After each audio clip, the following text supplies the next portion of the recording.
All right, I want to welcome on my next guest, Aditi Kinkhabwala, NFL Network reporter. How's everything going? Okay, we are apparently lifting shelter in place in stages in Pennsylvania, so that's kind of exciting. Although I don't really know what that means. I don't feel like we're just going to run out willy-nilly now, but it's kind of exciting. It feels like progress. Yeah, so some people will run out. Some people have already ran out. So I remember we have seen that. We've seen that. Yeah. But the big thing was that Pennsylvania Governor Tom Wolf just said that professional sports teams can get back to work. So that obviously is significant. Yeah, I remember because my parents live in Maryland. So when Larry Hogan, it was like 2-3 weeks ago Friday, and he was like, all right, Friday at 5:00 we're lifting restrictions. And at 4:00, there were protesters outside of the State House saying, "We want to open now." I'm like, you can't wait 60 minutes. Hour. 60 minutes, just chill. So really, without getting too political, the protests and the way that people respond to this is just, it's really kind of. Yeah, it's interesting. It's very interesting. So yeah, it's wild. But yeah, so talking NFL, we're actually like about a month removed from the draft. So for the Steelers, right. I don't think enough people are talking about Chase Claypool. Are you really that big of a fan of his? I wanted the Redskins to get him. I thought he was fantastic.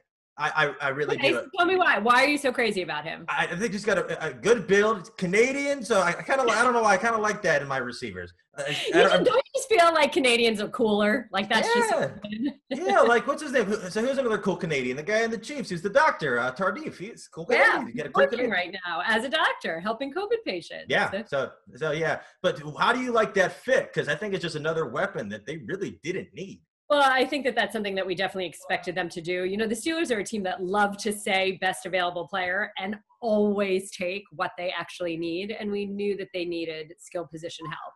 And we also knew that Ben Roethlisberger needed somebody else to throw to. Yeah. Here's a guy who's a big red zone target. He's somebody who's banking on, one of the first things that he said to the local media is that he wants to be that guy for Roethlisberger. And Roethlisberger needs someone like that he can count on in those tight spaces in the red zone. You need somebody to take attention away from JuJu Smith-Schuster a little bit. Frankly, I think that that's going to be Deontay Johnson. Interesting. But you need a lot more out of this Steelers offense this year. And it's hard to say, they couldn't run the ball last year. They couldn't do much effectively. Is that because they were playing with Mason Rudolph and Duck Hodges? Or is that because this offense has really gone backwards in the last few years? Yeah, and speaking of JuJu Smith-Schuster, do you think he's got a chip on his shoulder since last year really didn't go as planned? I don't know that JuJu's really a chip kind of guy.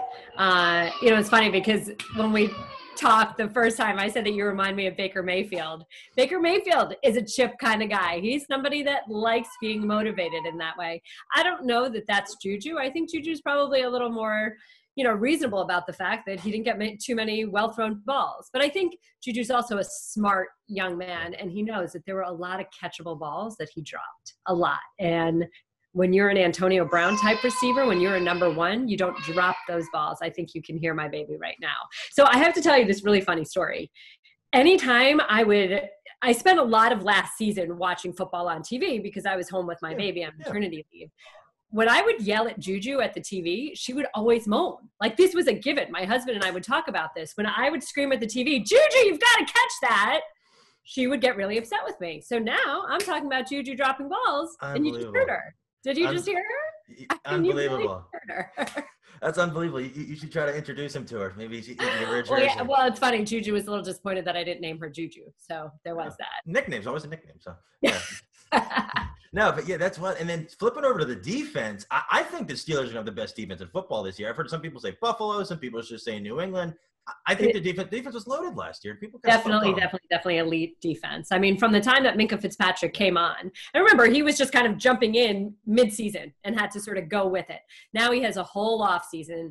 Defensive coordinator Keith Butler has a whole offseason to figure out how all these pieces work. Now, they've lost their big man in the middle in Javon Hargrave, and that's not – sorry, if you will learn this, Zach, one day when you are a parent. You need to – as much as my mother always said that she had eyes in the back of her head, you really do need to turn your eyes every so often.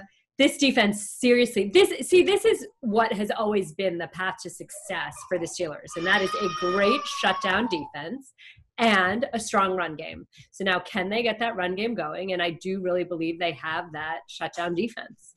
It'll be fun to watch. I like defensive football. Yeah, so definitely. And speaking of the run game, so Connor, Is he? Do you think with bringing in Anthony McFarland from Maryland maybe kind of caught Connor's attention? Or do you think no, this job's mine? No, I think he knows that he needs to perform and stay healthy. And there are quite a few running backs in that room right now, quite frankly.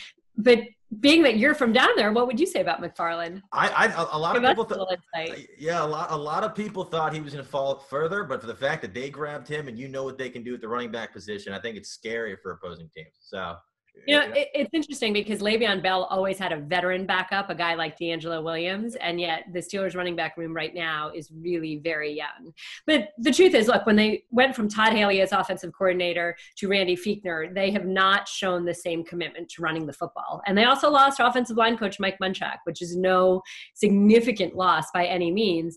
The run game just hasn't done what it needs to do the last 2 years. Part of it is being committed to running the ball. Part of it is being able to execute and run the ball. So we'll see. We'll see how that changes. I think that Ben Roethlisberger at the age of 38, and, he's got a lot of pride. And obviously the last time he played a full season, he threw for 5,000 yards. But I think he does know that he is better when he has a strong run game. And when you've got a defense like this, you don't want to exhaust them. What's the best way to kind of keep them fresh? By eating clock. How do you eat clock? You run the ball. So let's see. Let's see if the Steelers can run the ball a little bit better this year.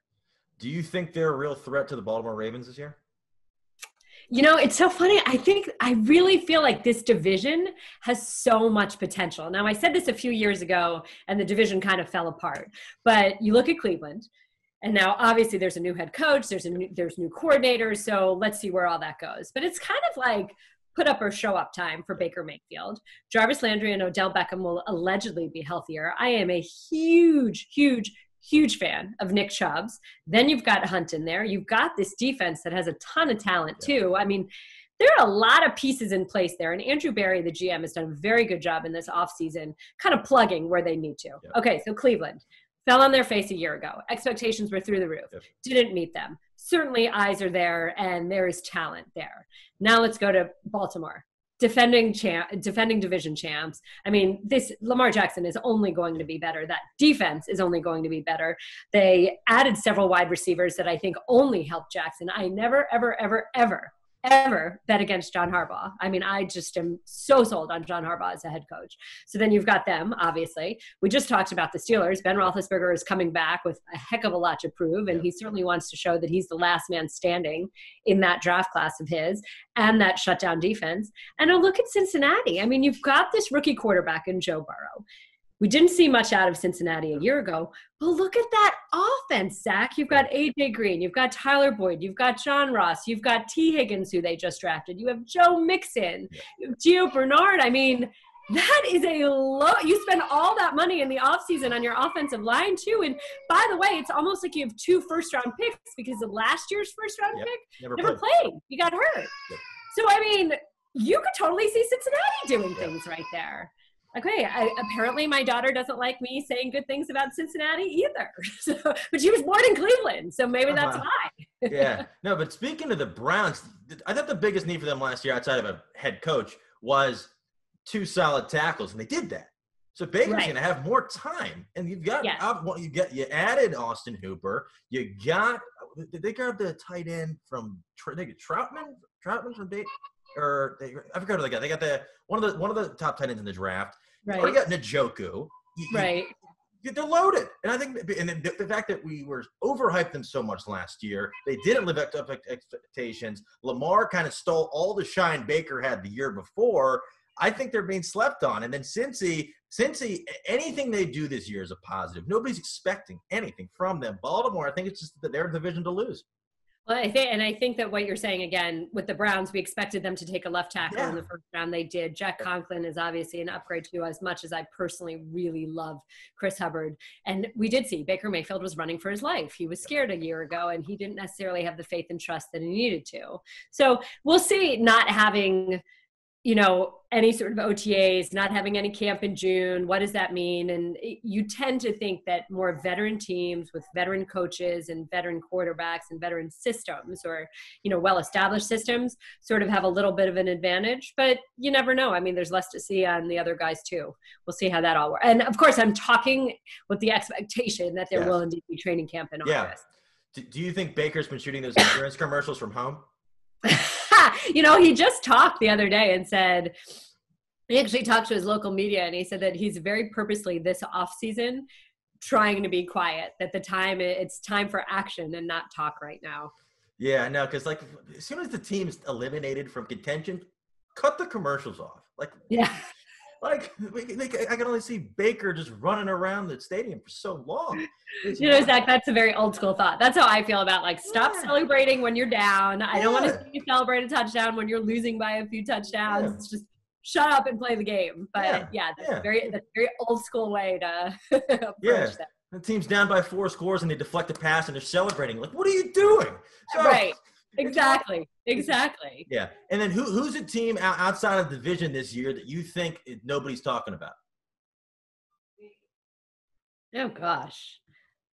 I don't know. It's tough because when I sit here and I think about teams that I'm intrigued by, I'm obviously intrigued to see how San Francisco follows things up. I mean, there's no way I bet against Andy Reid either. I feel I don't – sometimes you can imagine a Super Bowl hangover. Yeah. You don't necessarily see that right there. I'm excited to see what Brian Flores does down in Miami. I thought that they grossly overachieved. I think he's a great young coach, and what they were able to do there was really interesting. I think I'm interested to see Phillip Rivers and what he can do in Indianapolis and being reunited with that offensive coordinator. And is he really done or not? With Rivers, actually. So I heard. So I was looking up. So Jonathan Taylor, who they drafted, apparently he had a little bit of an issue fumbling in Madison. So I think that they should do an incentive program. Like, if you fumble more than once every other game, you got to watch all his kids for a weekend. Yeah. And how many is he up to right now? It's 9? 9. They have a full offense. Him and his wife, they got a full offense. So they're good to go. I can't, you know what? My hands are full with 2. How do you do that? Especially when you're sheltering in place. I mean, really, when you can't go to the park or the playground or any of that. Yeah, because I know last year their stadium, they really wouldn't get that many fans. So you could bring them all. You give them their own section. You can bring them with their own section. They probably, it's funny. It's like Tony Romo talks about having a starting 5, or what they're working on, getting a basketball team. And you're right. That is a whole offense there. Yeah, definitely. Or defense. Yeah. And then we're a couple of weeks removed from The Last Dance. Do you have any big takeaways from that where you were just like, holy crap, I can't believe this happened? Well, okay, I have to be honest. So I'm born in New York City, grew up in New Jersey. I was a Knicks fan, watching Charles Smith miss those layups again, tip-ins, whatever, painful. Michael Jordan is who we thought Michael Jordan was, right?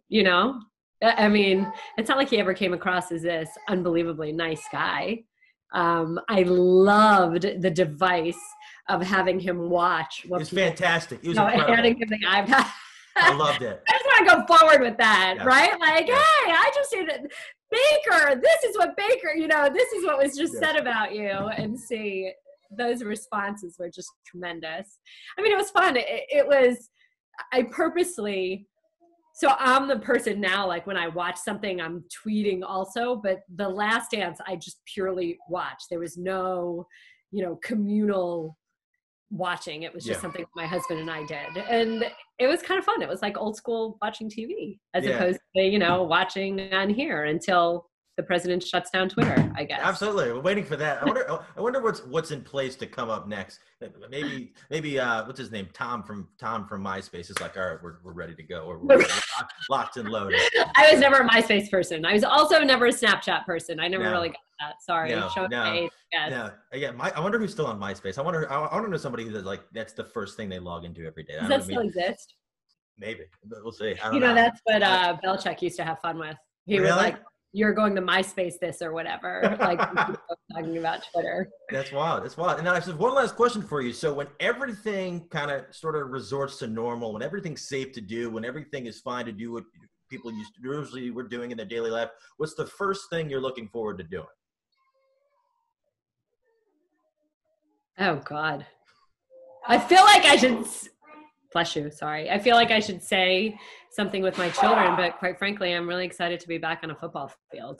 Yeah. It felt as if I missed a lot of last season because my daughter was born 2 months early and everything that was associated with that. And then I was covering the Ravens in the playoffs, and then they obviously had their playoff run cut short. And I miss that. I miss the sideline. I miss I miss games. I miss the energy and atmosphere of that. I really sort of, I'm very much we have to make lemonade out of lemons. And so if there are no fans, it'll be interesting to hear the cadence and hear the coaches calling plays and just see some old school football in the sense that even if you know what's coming, stop it, and what happens with that.